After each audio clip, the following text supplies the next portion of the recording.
Well, up next on World Business Today, you may not have heard of it, but some say Bilderberg is secretly trying to take over the world. We're trying to find out why some of the biggest names in business and politics are currently meeting very discreetly in Germany.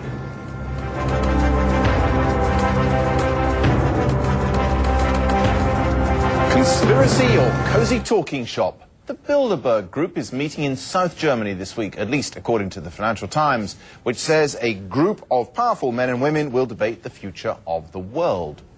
The paper says the steering committee of Bilderberg includes Deutsche Bank boss Josef Ackermann, Nokia CEO Jorma Ollila, Daimler Chrysler's Jürgen Schrempp, and outgoing World Bank President James Wolfensohn. I asked John Ronson, who has written about Bilderberg, what it really is.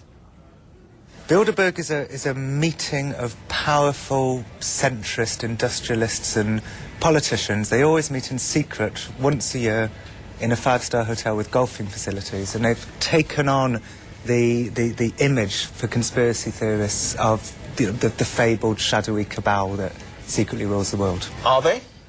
Well, yes and no. I mean, they're a bunch of powerful people. They meet in secret. They say we meet in private, which isn't quite the same thing, is it? It's not quite the same thing. I do think that, by and large, many members of the Bilderberg Group actually see themselves in much the same way as the conspiracy theorists see them, as this shadowy cabal out to, if not to rule the world, but to influence world events. What would they see as their purpose then? I mean, presumably it's a good get-together of powerful people. They don't often get a chance to meet away from the glare of the press. One could understand why they might want to have a private chat. Yeah, and that's certainly got something to do with it.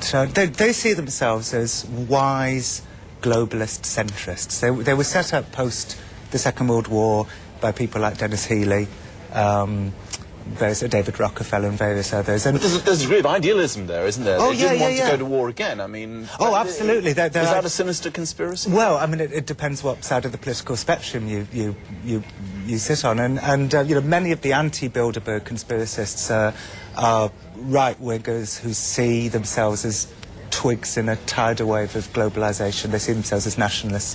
And they think the idea of a world government, which is what Bilderberg is into, by and large, the idea of a one-world community, a new world order.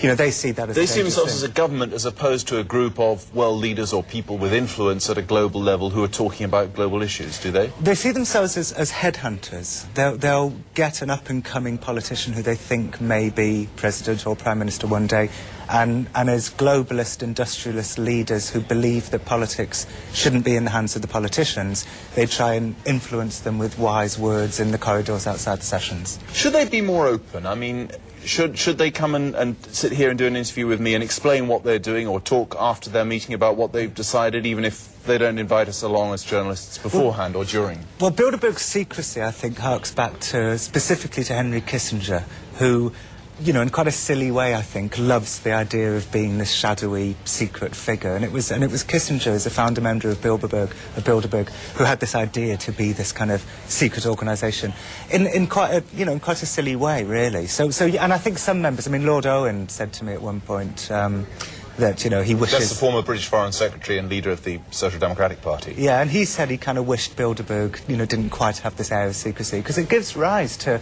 tremendous conspiracy theories.